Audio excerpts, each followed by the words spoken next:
Yes. We are live. Hello.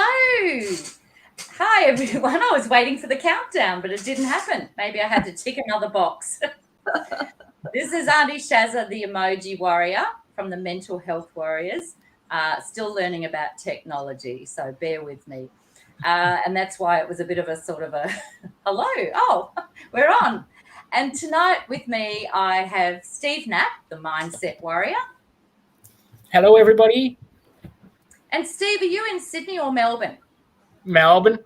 I thought so. Good. Lockdown town. Good. And tonight we have with us Lillian Reekie, and Lillian is the Parenting Strategist. Hey, Sharon. Hey, Steve. Nice to be here.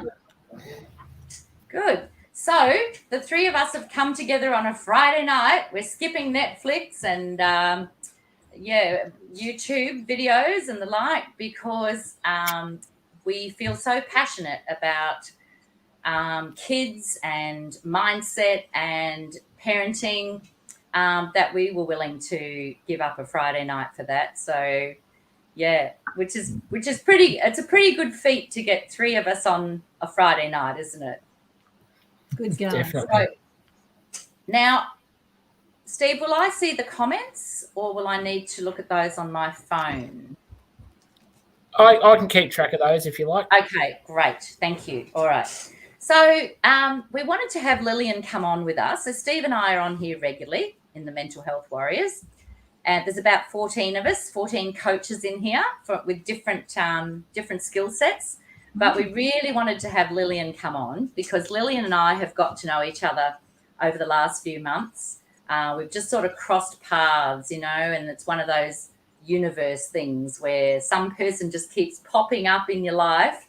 And so we had a conversation and then I put Lillian in touch with some other people, which led to a world summit, which was amazing. And and then now I'm going to join Lillian's course, which we'll tell you about. So, yeah, it's just been an amazing connection.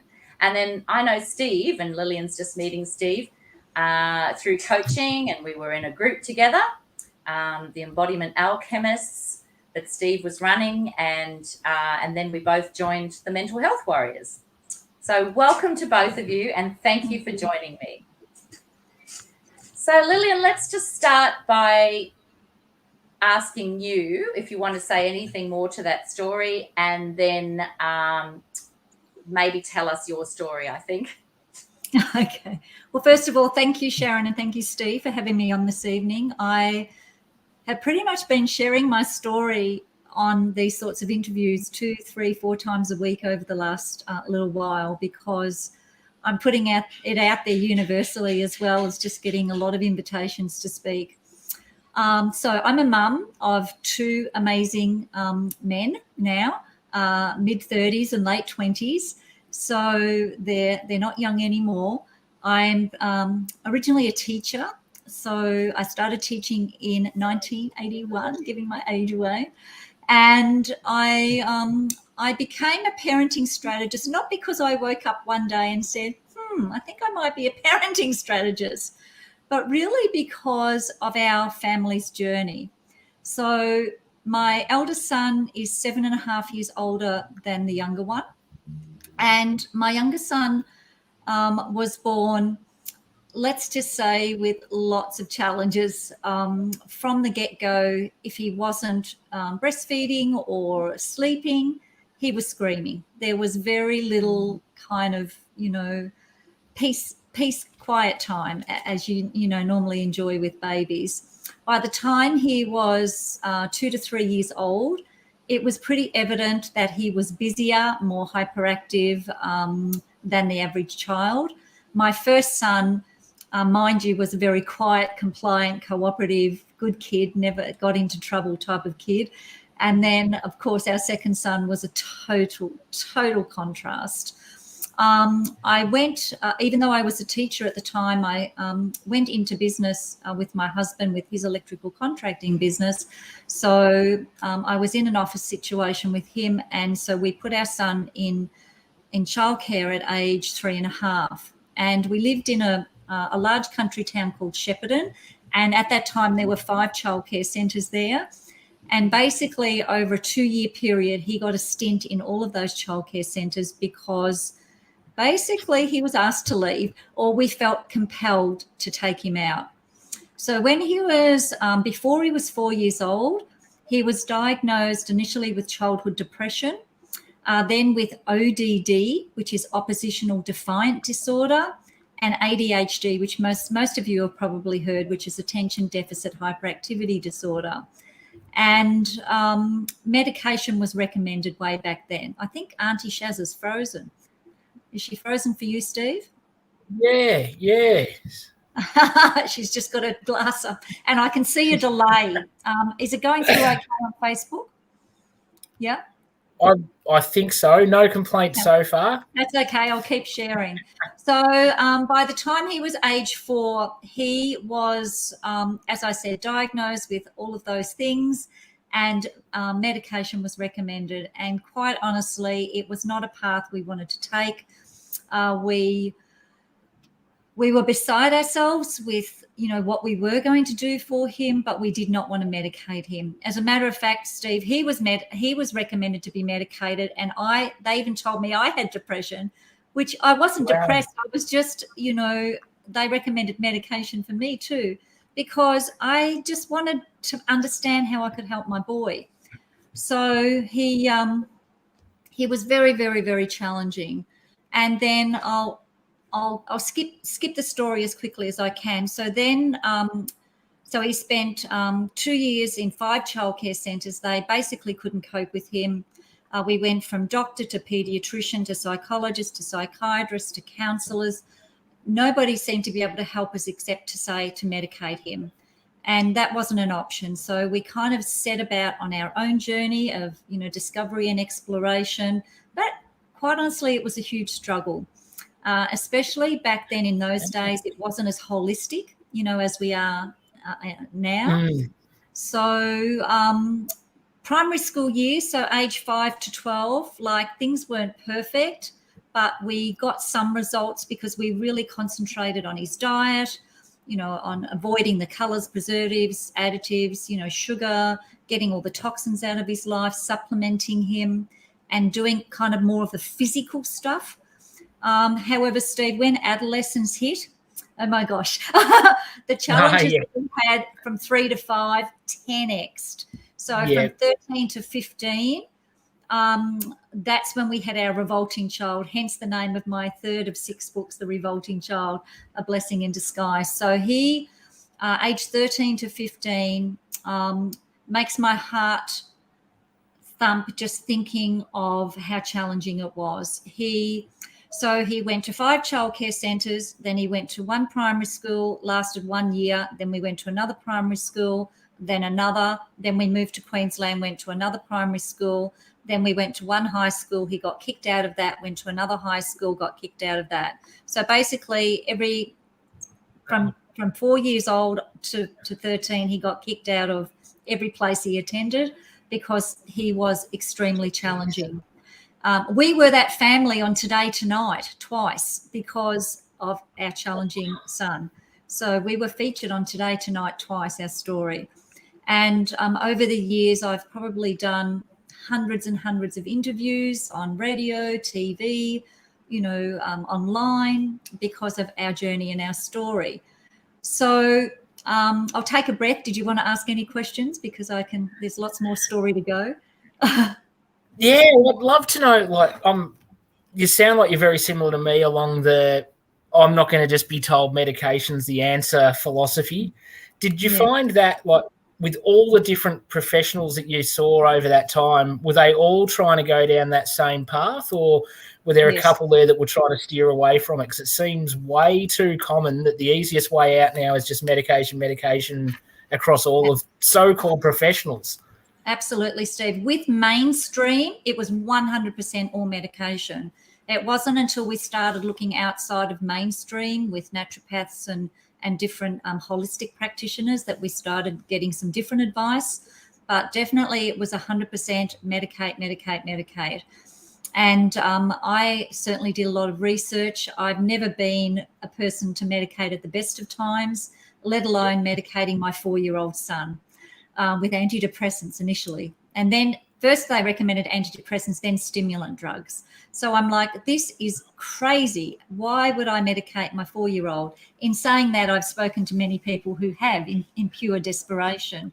So when he hit adolescence, we were at a point where our family was under so much pressure. I have a wonderful, loving, caring, beautiful, amazing man of a husband who was our rock. And I have an amazing, older son, but all of our relationships were strained to the point of breaking. Our young son put us through, well, he didn't put us through so much. We went through a lot together as a family. By the time he went to his first, so out of the last primary school, we then decided to put him into a private school, a very expensive private school, Lutheran College in Brisbane. And we thought, well, maybe this is the way to go, that kind of stricter kind of, regime. But that then went from bad to worse. At the end of his first year, he had a school record, and it wasn't a positive record. He had the most number of red discipline cards, and it went from yellow to green to blue to red. Most kids in their school career never received any discipline cards, let alone red ones, and he had the school record. And at the start of his second year at that school, we had yet another meeting with the principal, who basically sat us down. It was an older female, and I can still remember her voice. We do not tolerate children like your son at our school. And Mr. and Mrs. Reekie, you have two choices. You can either voluntarily take him out or we will expel him. So we took him out. Then he went to the local kind of regular secondary school in Brisbane. And then things went from bad to worse to terrible to awful. He then started really mixing with the wrong kids. When I say the wrong kids, with kids who were also on a path that was not positive for them. He started getting basically he barely went to school, because when he did go to school, he was in so much trouble that he would just take off and truant. So he was either truanting or getting suspended for truanting or getting suspended for getting in some sort of other trouble. So he barely had any formal education from age 13 on.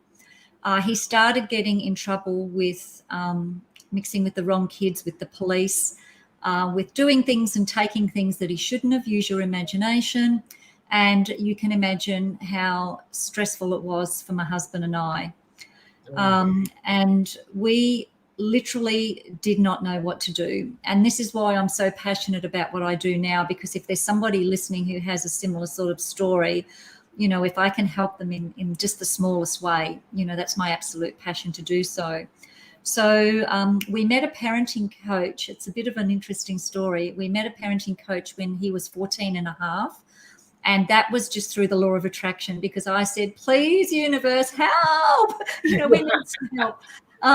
And as it worked out, it's a really funny story, Steve, because we had him at a counsellor, and in the counsellor's offices, they had like parent resources. And my husband was taking my son in every day for 2 weeks, because I had literally just come out of hospital after having a major operation. And anyway, my husband's sitting in the waiting room one day. Remember the old VHS videos? Younger people on the call might go, what are they? It was a home recorded video, and it had, the white strip down the side, and in black texture it said how to handle the revolting child. And Andrew was very intrigued. So whilst he was waiting for our son, he popped it in the VHS player and watched it, and he cried. And my husband's not the sort of guy that cries. I've barely known him to cry in our 30 plus years of knowing each other. And he cried and apologised to our son on the way home and said, son, I'm so sorry, we've made so many mistakes. Now that I've watched this video, I'm starting to understand where we've been going wrong. He came home and told me I had to watch this. We didn't have a VHS player. We'd thrown it out and converted to the new DVD player. Yeah. So I had to go in all drugged up on painkillers in my wheelchair the next day and watch it. And we both went, oh my God, oh my gosh, this is amazing. But the funny thing is, we had no idea where the video came from. It was just a home recorded video of a seminar, very amateurishly done, didn't introduce the person, didn't say his name. It just kind of started as he started talking. It's almost like whoever was recording it forgot to record the first, introduction and so forth, and just kind of recorded it some part into the seminar. We could see it was quite old because of the way people were dressed, right? And anyway, we said to the people at the counselling place, who is this man? We could tell he was American. How do we find out more? We need to know more about what he was talking about. And the people there said, oh, we don't really know who he is, where it came from. It's just been sitting on the shelf for a long time. And anyway, a week later, would you believe, we got a phone call from the States. And it was like, hey, it's Frank here. I believe you need me. And it was the guy who did the seminar. So we're still not quite sure how somebody got onto him, and he rang us and he changed our lives. He taught us that we were basically parenting upside down. And what he taught us totally transformed our relationship with our son. And I'm going to be sharing on our masterclass on Monday one of the stories that I won't share it tonight, so it's a surprise for Monday night. But one of the things that happened just after we started mentoring with Frank that could have broken our family in pieces. But luckily we were able to mentor with him, and he guided us through how to get through that situation.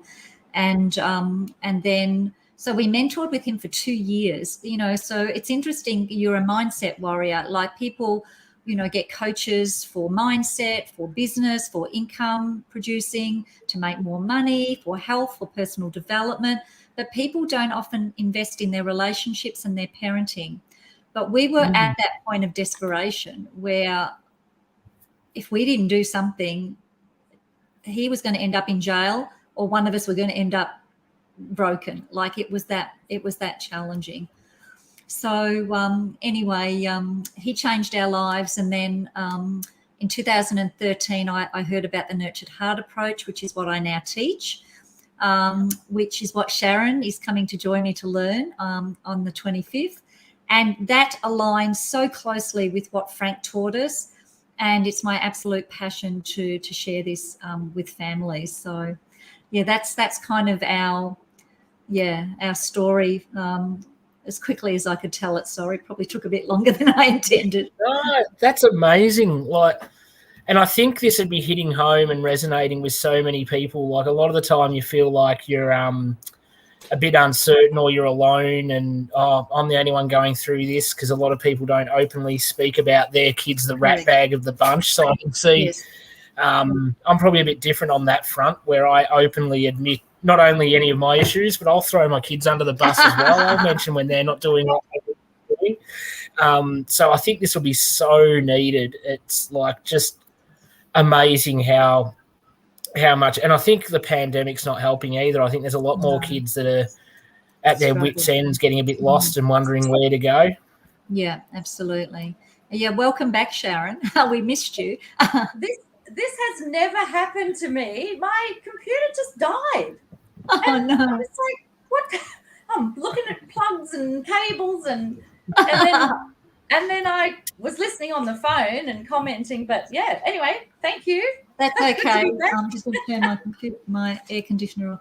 I'm just glad that Steve was here as backup, because that's okay. I would have just kept talking. I know you would. I know you. Oh, hang on, I'm frozen again.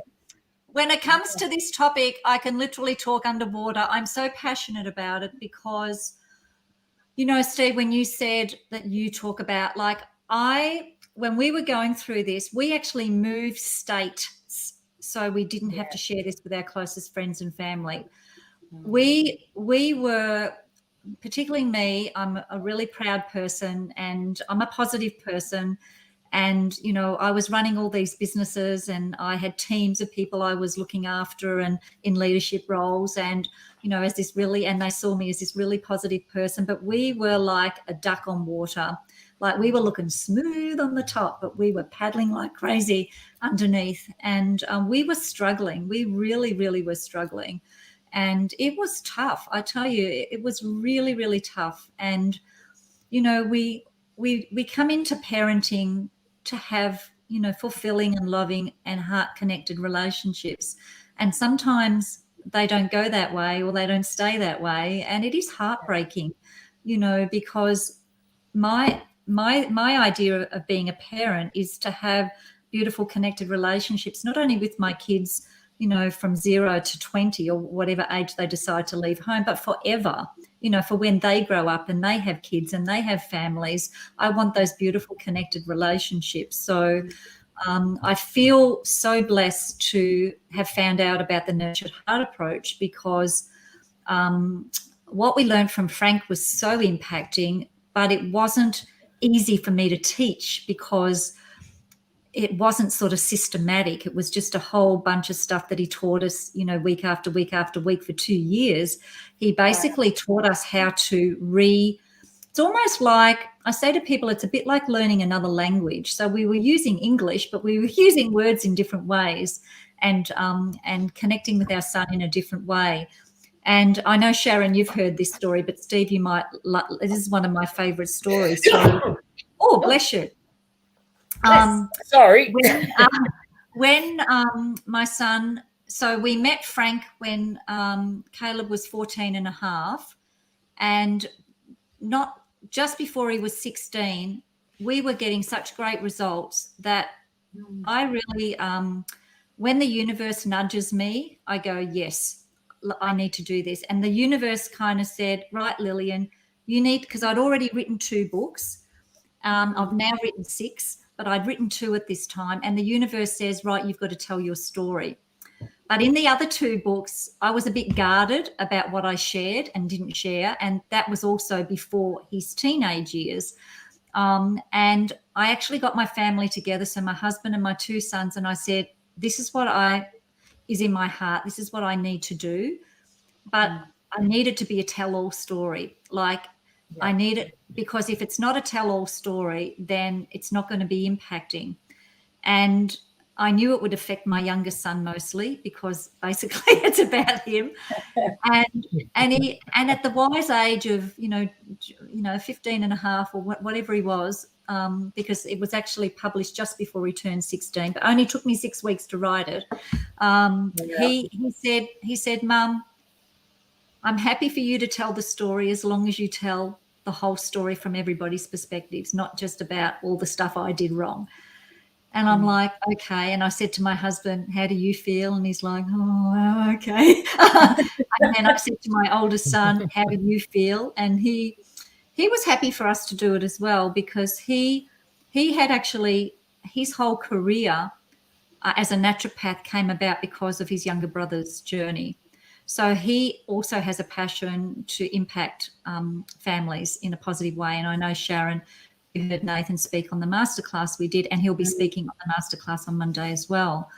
So I wrote that in 6 weeks. I literally, it's about 220 pages, and I just wrote it between about 10 p.m. and 2 p.m. every morning, every night. And I just was on a mission.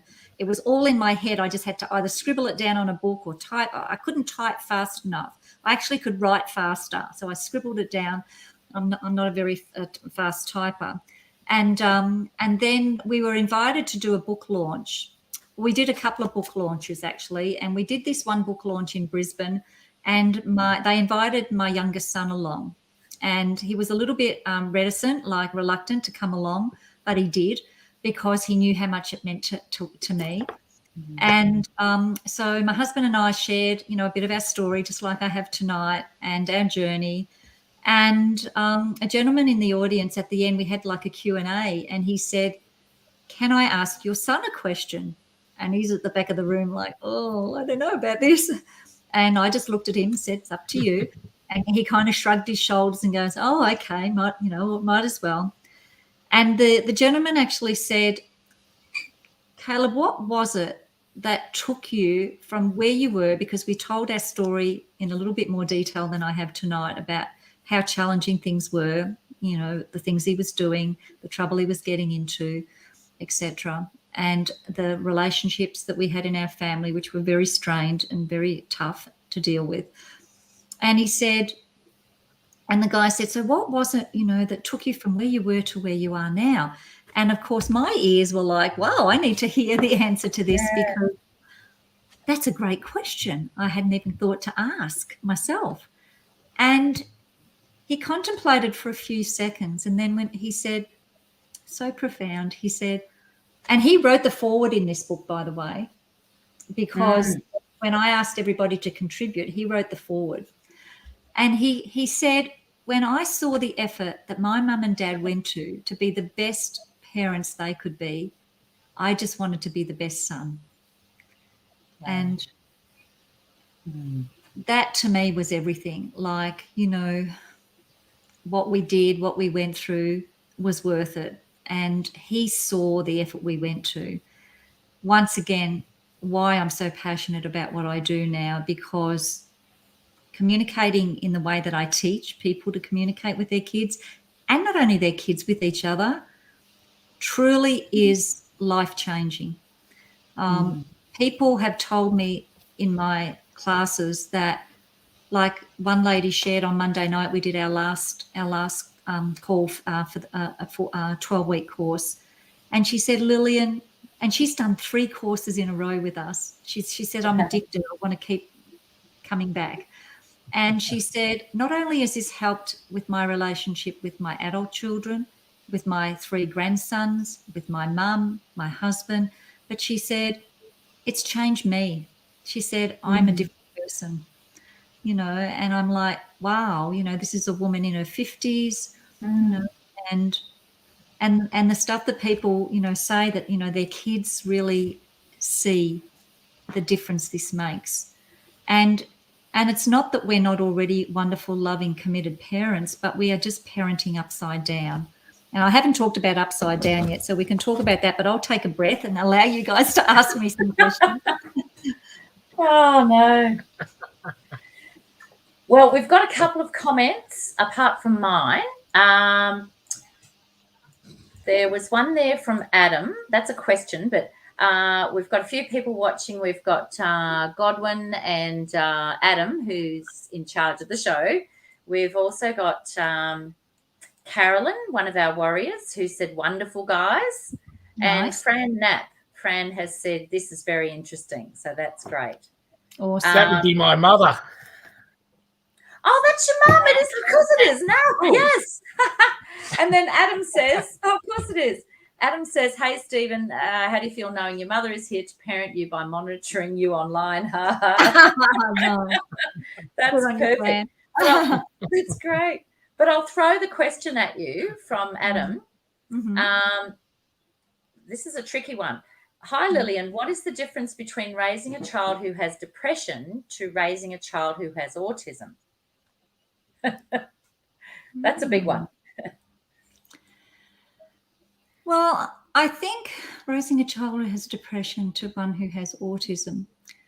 See, what my belief is that it doesn't matter where the child's at developmentally, emotionally, physically, because our number one want and need, the thing that we all crave, is relationship, especially from our parents. So as parents, I know we all want to be, but sometimes we're not our children's number one supporters and fans. And we certainly weren't when our son was going through all of those challenges, only because we just didn't know what we didn't know. We wanted to be his number one supporter and fan, but we were parenting upside down. And I'll talk about that in a minute. I'll try and answer your question first. So for me, it's all about how we make our child feel. So regardless of their state of mind, whether they've got depression, whether they've got learning difficulties, emotional challenges, whether they're on the spectrum. As I said, our son was diagnosed with ADHD and ODD and childhood depression, but they're just labels, right? We're all human and we all desire juicy, connected relationships. And so I feel that it's our responsibility, and our parenting coach was tough on us. He actually said some stuff that made us think, oh, shoot, but it is our responsibility as parents to nurture those relationships and to build what we call inner wealth in our children. So once again, why is a child depressed? Why is an adolescent depressed? They're depressed because they don't feel good about themselves. So with the ASD, there could be other underlying problems there as well, but they are all seeking juicy, connected relationship, especially from their favorite toys. And we as parents, believe it or not, we are our children's favorite toys. They seek the most loving, connected relationship from us more than anybody in most circumstances. So in answer to that question, I would say there's no real difference, because what we really want to do is work on those relationships. We want to turn our upside down parenting, and I'll talk about that in a minute, right side up. And we want to look for every opportunity to show our child that we acknowledge them, that we see them, that we hear them, that we see their greatness, that we see their qualities, that we are looking for the things that they're doing well. We are looking for ways to acknowledge and accept them, rather than focusing on the things that aren't going well. It's a little bit like I talk about our upside down parenting, and I use the analogy of watering some plants. And so if you imagine taking your watering can out to water your prize flowers or herbs or veggies or whatever you've got growing, but instead you take the watering can and you go and water the weeds out in the lawn or in the dirt. I mean, we wouldn't do that, right? We wouldn't go and water the weeds, because we don't want the weeds to grow. We want the flowers and the beautiful veggies and plants to grow. But in our relationships, particularly with our children, unknowingly or unconsciously, or even generationally, we are parenting upside down. So we are, in effect, watering the weeds. We are giving attention, relationship, connection to what we do not want to grow. So, whether the child has depression or whether they're on the spectrum or whether whatever is happening, we need to show that child that we are there, their number one supporter and fan, and we are looking for every opportunity to acknowledge them as a person, to look for their greatness, to tell them about their greatness, to show them that we see their successes, even the baby steps. Like this, a child could be, like our son was, out of control, challenging, 50 minutes out of 60, but there might be 10 minutes or 5 minutes or 2 minutes that we can find a way to recognize and acknowledge that child. And the more we recognize and acknowledge them for what they're doing well, or the baby steps towards what they're doing well, or even when they're not breaking the rules or doing the wrong thing, then we can start to build what we call their inner wealth. So their inner wealth is like a combination of self-esteem, self-worth, self-love, self-respect, because this is our goal as parents. This is our goal, is to build our children's inner wealth, so that as they grow and develop from, childhood to teenage to adolescence to young adulthood, they have a sense of, I know who I am. I know I'm a good person. I'm constantly told I have these qualities, and these qualities continue to grow. So for a child who is depressed, they're depressed because they don't feel good about who they are, or they're confused about who they are or what's happening around them. So we just need to find more opportunities to show them, and not to focus on the depression, but to focus on what they're like, the baby steps towards, them. So if we focus, like we all know, what we focus on grows, don't we? So what we put attention to grows, and then results show. So we want to put our emphasis on what we want to grow and what we want to nurture in that child. So really, that's a roundabout way of answering your question, Adam, but really it's the same, I feel. It's just giving that, turning the upside down relationship right side up. And it takes work, right? It's not something that just you click your fingers. It really takes effort. And that's why we do our courses over so many weeks, because it's learn this part. It's like if I was teaching you German. You can't jump on one session and I'm going to teach you German. So next week, if we could travel, you could go to Germany and speak German with the natives. It doesn't work like that, right? You would have to start learning a few words, a few sentences, a few phrases, a few paragraphs, and then start learning a bit of a conversation. And over the weeks and months of practicing, you get better and better and better at speaking German. I only know that because my son learned German because he had a German girlfriend at one stage. So he learned it because he had a purpose and a reason to. So does that answer your question, Adam? I think you answered it beautifully, and I'm sure Adam will agree. Steve, did you have some questions? I've always got questions, but I'll go with a really quick one. Quick one, because another thing that's a bit of a correlation between the both of us, and I was wondering, like, with all the people you've worked with, how common is it that the second son is the one that you have the problems with and the first son is the one that doesn't give you any grief? Is that really common? It actually, interestingly, because it can be, yes. But for example, two families that come to mind in the parenting course I just finished. One family had a 7-year-old and a 4-year-old. The other one had a 7, a 4, and a 1. So the 1-year-old's just a baby, so we won't count them at the moment. But the two of them, the 7-year-olds were the quiet, compliant, cooperative kids, and the 4-year-olds were the very, very intense and challenging kids. The interesting thing, though, is, Steve, and I said this to Sharon earlier, and I think I was having a conversation. I've had so many conversations with people earlier today, a lady in New Zealand, and I said, in some ways, my eldest son, who was the good kid, and not that my other son wasn't a good kid, he just had some issues, or we had some issues together as a family.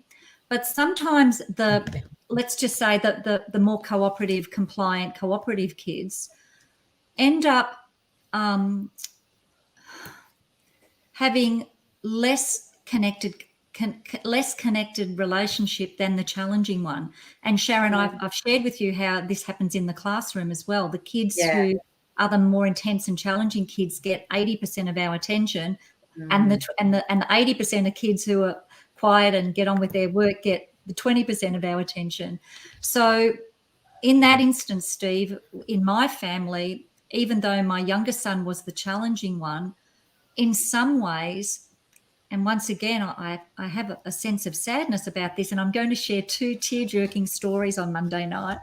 So I'm not going to share this story either tonight. I'll keep you in suspense. But our eldest son, in many ways, and I won't tell the exact story, but in many ways suffered more than our youngest son.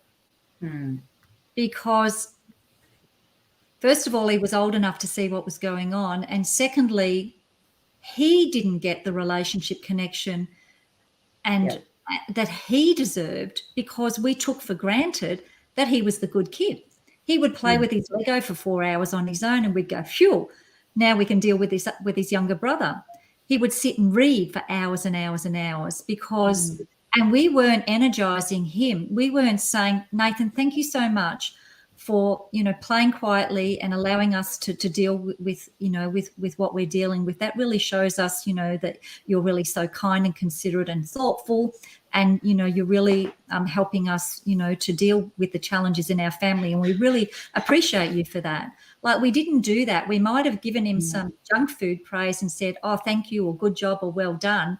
That's like eating junk food. It gives you a little bit of nourishment, but not really a lot of nourishment. Whereas we should have really been recognizing him for his contribution to our family, for him, being cooperative at a time when he could see we were stressed, and his childhood was adversely affected because, for example, we hardly went out because his younger brother caused so much havoc. It was difficult to go out. it was difficult to go out to a restaurant for a meal because his younger brother was so challenging. It was difficult to go on a holiday because his younger brother was so challenging. It was difficult to go and have an outing as a family. And so he missed out on a lot because of his younger brother as well. And now he actually he actually does work with people that takes them back to their childhood. So he's actually had to do a lot of work on himself. As he's learned to help his patients, he's had to help himself. And he knows that we're loving and committed and caring parents, but we made a heck of a lot of mistakes. And I'm just so grateful that we learned what we learned, that we could switch it around. And it's never too late. It's never too late. It doesn't matter whether your child is 1 or 7 or 17. It's never too late to turn relationships around. Yeah. Even if your child is 40, it's never too late. I like that. Yeah. Two things. Bill Cosby does a sketch that my dad used to enjoy playing over and over to me, where Bill Cosby used to say, so it must be common for the second child to be, harder work, because for a man to actually make a sketch about this, it can't be just based on his own experience. He must have had a lot of friends who had this as well. And he says, the first child is born and it comes into the world and says, hi, Mom, hi, Dad, it's great to be here. And then Bill Cosby says, then the second child comes along and says, who's in charge? And Dad used to love to play that because apparently that was me. So my sister I guess I hadn't really thought about it, but in many instances it probably is the case. But the thing is, what we teach too with the nurtured heart approach is to, like, initially the nurtured heart approach was designed for kids with ADHD. That was its initial attention almost 30 years ago. So next year it will be 30 years since its introduction with Howard Glasser. But what they realised was it was really an approach to use to help all children flourish. And the thing is, and Sharon, you may have noticed this in your classroom as well. So let's just say you've got in your classroom, you're really well-behaved kids, you're very challenging kids, and then your middle of the road kids who can swing either way. They can be well-behaved or they can tap into being a bit more challenging. Those middle of the road kids particularly will look at where your energy is. So this happens from a parenting perspective and also a teaching perspective. If they see the favourite toy, which when you're the teacher, you're the favourite toy. When you're at home with the kids, you're the parents are the favourite toy. The favourite toy can switch from parents to grandparents to teachers. So if the teacher's the favourite toy and the middle of the road kids see the challenging kids get the most connected and juicy relationship from teacher, they're like, I want some of that action, right? I want some of that connected relationship. So they'll start mucking up to get the connection and the relationship. And eventually, even the really good kids will as well, because they're like, heck, I'm missing out here. I'm not getting any connection or relationship from teacher or mum or dad or whoever the adult caregiver is. So kids are so good at picking up on energy, whether we're teachers or parents or what have you. And another story that I love that our we call him our angel, Frank, shared with us. He said, Lillian and Andrew, do you know how gangs are formed? So, Steve, if I was to ask you, how do you think a gang is formed? How would you think a gang is formed? Like, when I say a gang, street gang, kid, that kids get into. Yeah, I think going back a few years, trying to remember how all this sort of stuff used to happen. But yeah, I think it tends to be from people looking for that connection of, and it starts off with a couple that are like, yeah, we like this stuff. And then they see that kid over there and like, hey, come over, check this out. We're doing this. And then they like it. And then that one comes over and then it just grows and grows and grows with a bunch of like-minded people doing the same stuff. Yeah, absolutely. And that's right. And Frank actually said, if you don't make your home the gang, your child will go out and seek a gang elsewhere. So if our child doesn't feel heard or have the connection or the relationship or feel respected. I call it my law of mutual. So it's mutual respect, mutual cooperation, mutual, I'll listen to you, you listen to me, I'll respect your views, you respect mine. There's none of this, I'm the parent, you will listen to me type of thing. That's old school. And our today kids won't put up with that, right? So if we don't have that connection at home, then our kids are going to seek it elsewhere. They're going to go to their peers. They're going to get involved in, and when I say gangs, like when we worked with Frank, he worked with gangs like, the stuff we see on American TV shows, right? The gangs that are stealing and selling drugs and beating people up, or even murder. Like kids get into, and even these gangs that are around now, I'm not going to name any names, but, religious gangs or, gangs in different, where they recruit people, and they usually recruit young people who do not feel connected in their home. So they seek that connection and relationship elsewhere. And a smart gang leader will be able to get a young, vulnerable kid to do anything because they make them feel they belong to the gang. They can get a young, vulnerable kid to steal, to take drugs, to sell drugs, to do things that they normally wouldn't do, because they've made that kid feel a part of a family or of that gang.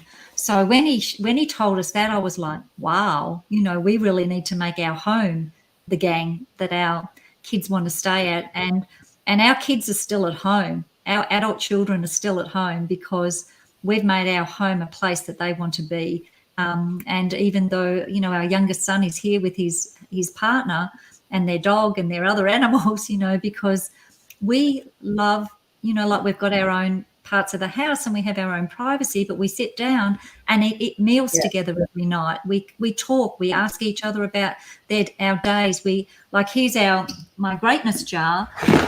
So this is a greatness jar that we have, and these are all little notes that have been written by our family members to each other, recognizing us for our greatness. This is something we encourage you to do with kids, but we actually did it with adults. And my youngest son is probably both of my sons are my biggest supporters and fans. Even though my son is kind of over me talking about him and our story, that he's so proud. He goes, Mum, I'm really proud that you're making an impact and changing people's lives, even though he wants to stay private and he's been invited to come on things and he doesn't want to, and which I respect. But he's happy for me to share our journey, because out of our adversities, we can help other families to have what we have, which are beautiful, connected relationships. That's perfect. Yeah, good on him. And I can understand him wanting to have that boundary, but the fact that he's, supported you sharing, as you say, the whole story, I just think that's so important. Yeah.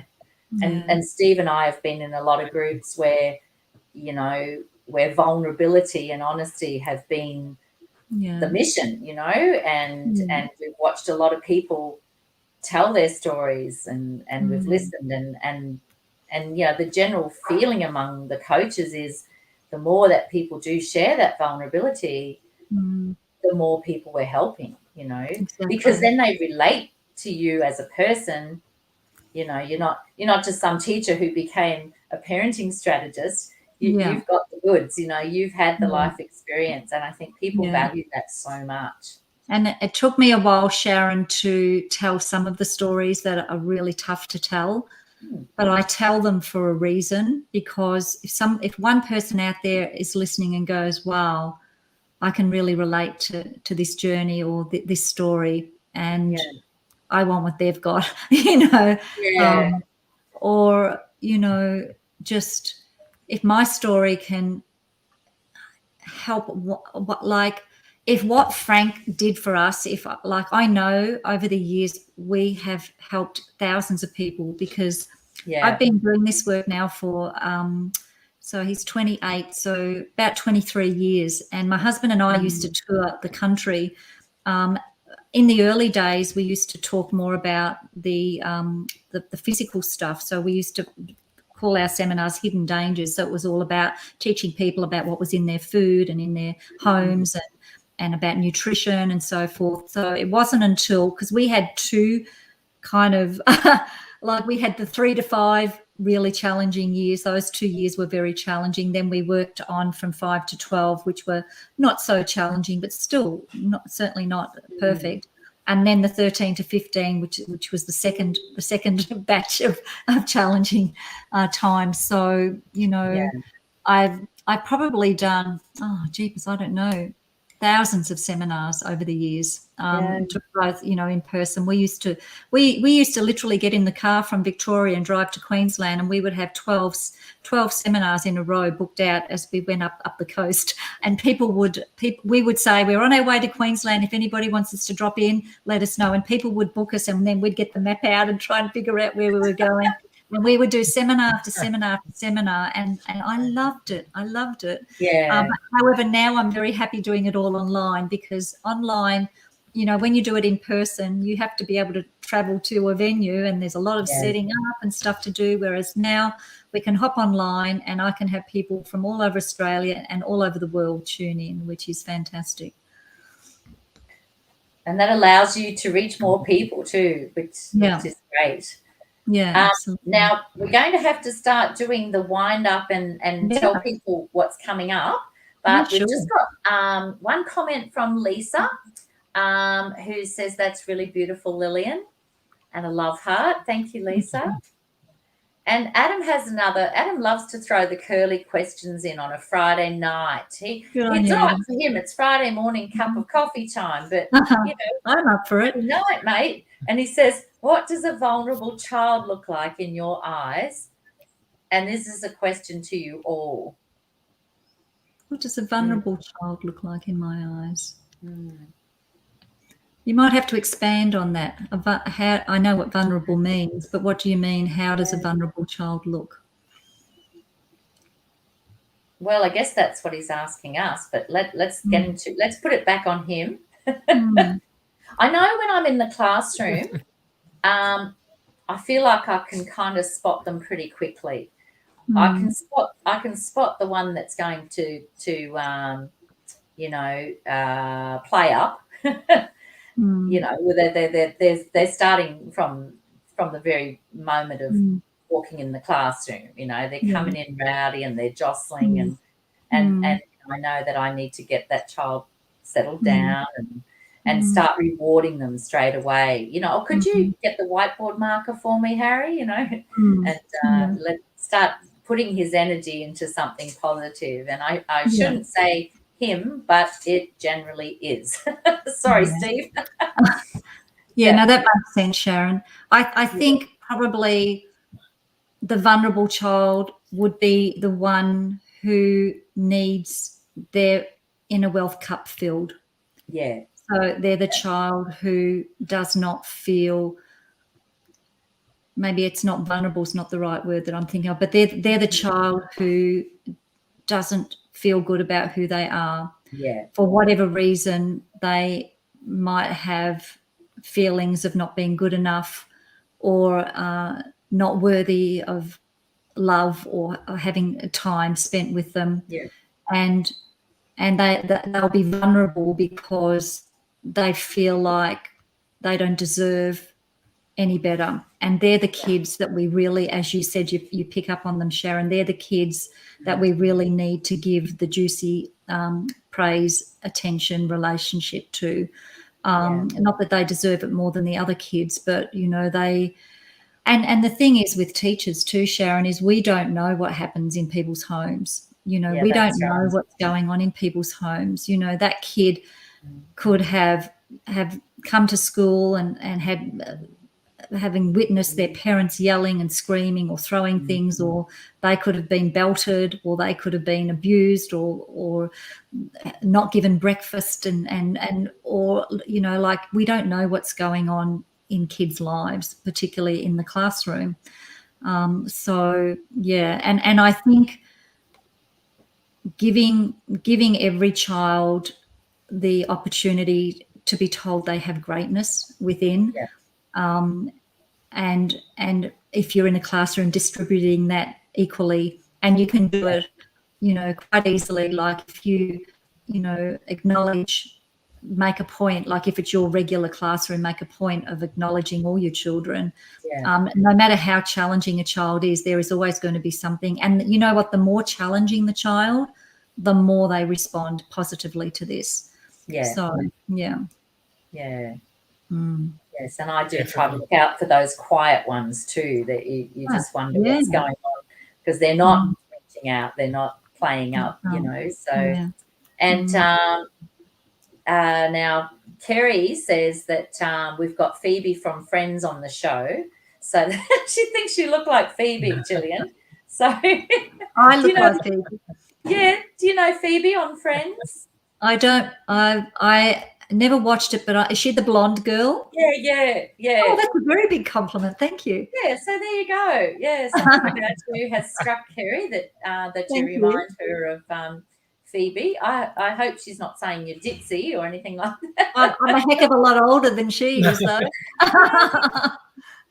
And Adam says that, Adam did write a little bit more about the vulnerable child, but I think you've answered to it.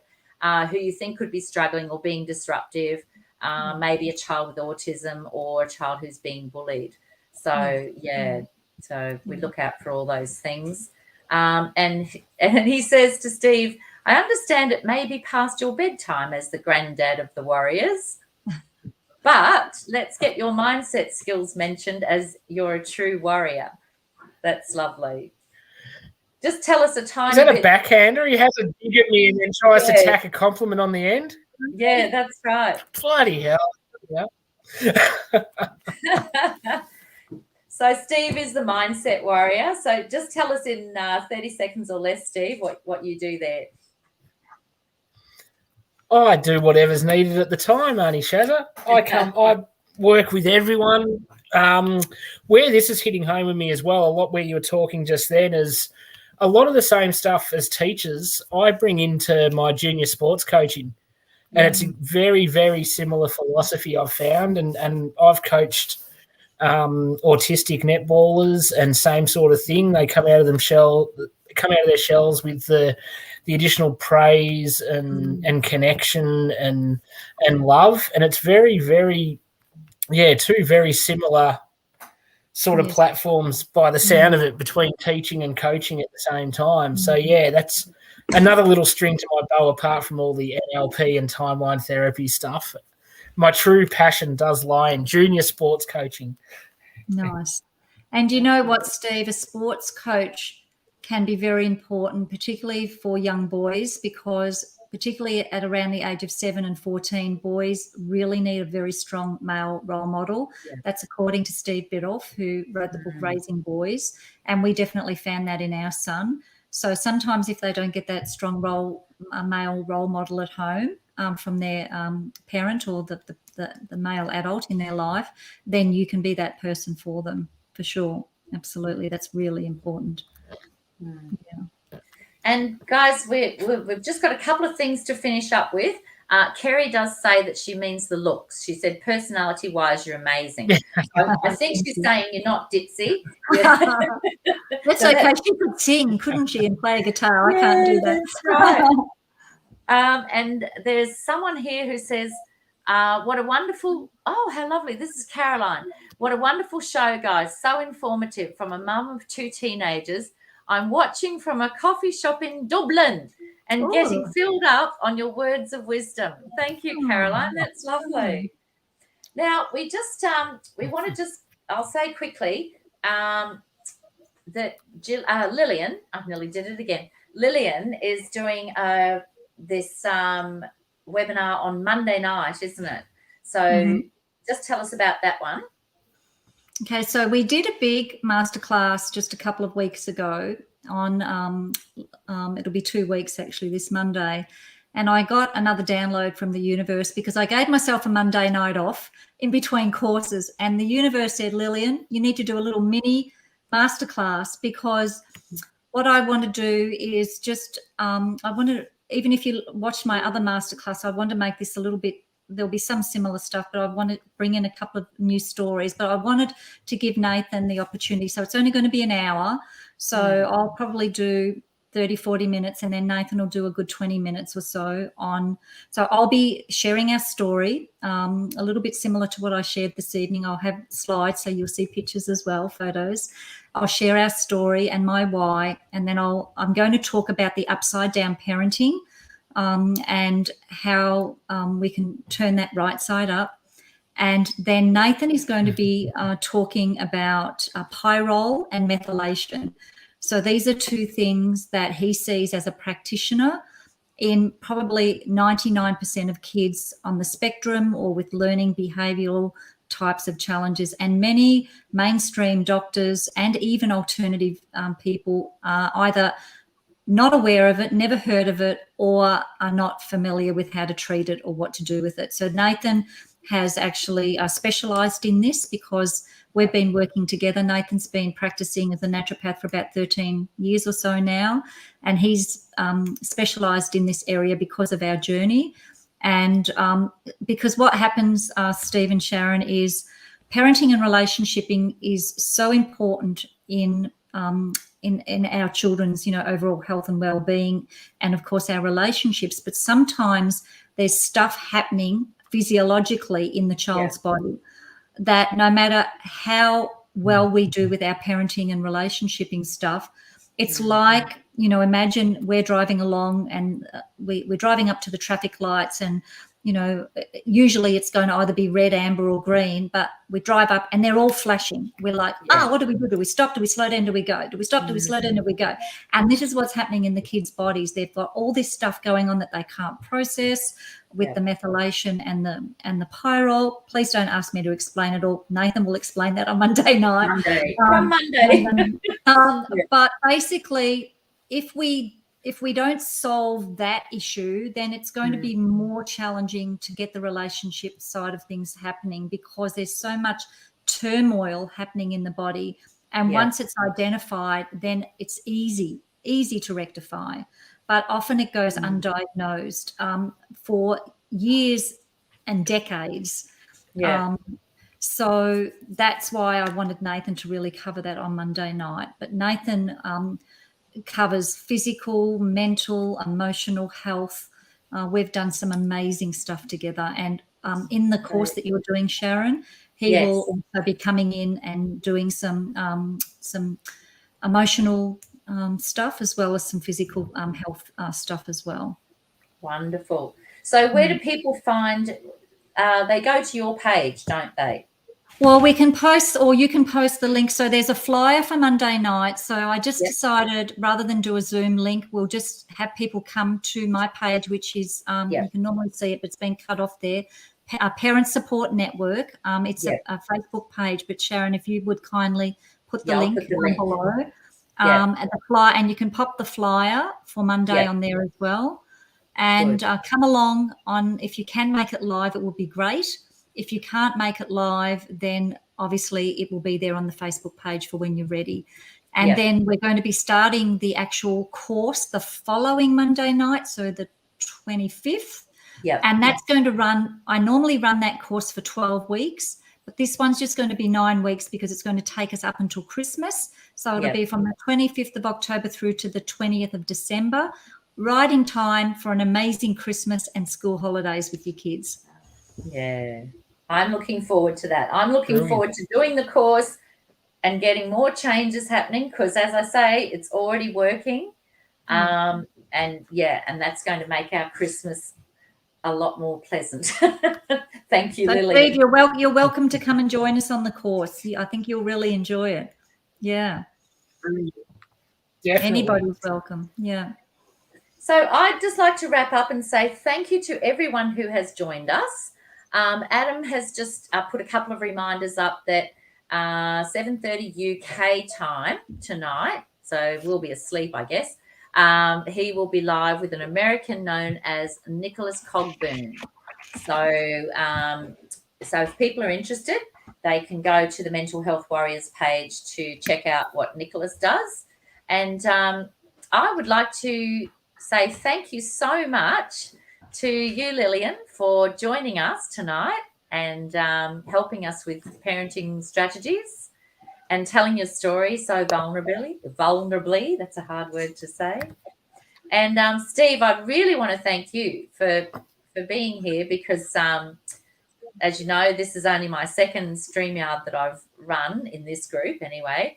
And so it was really good to know that I had backup.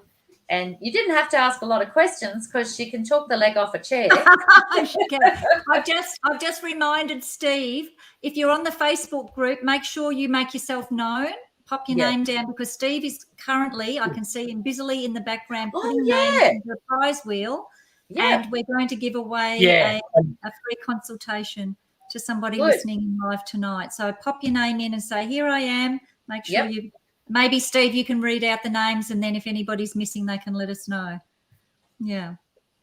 Yeah, if everyone can just quickly pop their name in now that's keen, I will get the wheel spinning very rapidly. Yeah, it's a cool concept, isn't it, the prize wheel? I did forget the prize wheel. How could I forget thought you might have. I thought you might have. So I thought I would remind. I reminded Steve too. I didn't know if he was doing it in the background. Yeah. What a team. Between us, we've nailed everything. I know, right? Yeah, absolutely. And I'm just glad that Steve was here because my computer just decided to close itself down for no reason. Never happened before, ever. Adam says, what my name? Ha ha, Adam. With a Cockney accent there. Well, he's not a Cockney. He's a Northerner, but I can't do the Northerner. Who else have we got? Caroline's been, isn't she? Caroline's has the two daughters. So Fran Knapp, of course. She's got a beautiful son, that Fran Knapp. Yeah, she stopped at one, so she didn't have the naughty other one. Speaking of grandmas, Steve, we have many grandmas do our courses. Sometimes they do them with their children. In the last course, we had 3 grandmas on there. Yeah. Wow. Yeah. Fantastic. Wow. So we've also got Kerry Duval and Adam Duval. They've got kids. And I've got them in. Lisa. I've got Caroline. Lisa McDonald. Yeah. She's got some kids too. Yeah. Who else have we had in here? That might be it on our, unless there's more on. You got Caroline, didn't you? Yeah. Yep. I'm just looking at the comments. Unless there's any more on my page, I'll just have a look. But I think their comments would come up on here anyway. Terry, Fran. Yeah. Yep. I think that's everyone. I think that's everyone. We've got everybody. Fantastic. Let's do it. All right. With his mum. Let's spin that wheel, baby. You can hold it up so we can see. We're spinning. Hold it up. Cool. Oh. Look at this. Oh, it's Adam. Oh, well done, Adam. That's great.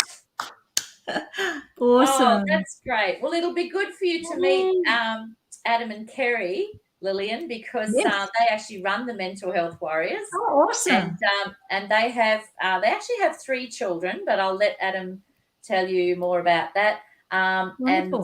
And one of their children is on the spectrum, so they have their own challenges. So they will be very grateful. Awesome. We'll do a Zoom call and we'll the 3 of us together with Kerry and Adam. Sounds awesome. So thank you so much. I think we should respin and Kerry's the real winner. That's right. There'll be a big bun fight there today, but over the lunch break. So thank you so much to everyone who's joined us tonight. And thank you so much to both of you, Steve Knapp, the Mindset Warrior, and to Lillian Reekie, the Parenting Strategist. Thank you so much. It's just been lovely to hear the story, Lillian, and I've worked with you a few times now, but I always hear something new. And, funnily enough, I must be just getting, a little bit old and weary because it always brings a tear to my eye every time. There'll be some new little part of the story. And wait till Monday night. Yeah, I was going to say I'm looking forward. Bring your tissues to Monday night for another little cry and oh dear. But that's what it's all about is sharing that beautiful story from the heart and letting people know that it's okay to say, I am facing challenges and I really need some help here. I just think what you're doing is so amazing, your whole family. So thank you. Thank you. Steve, any last words, mate, before bedtime? No, he's gone quiet. I am getting shocking audio here.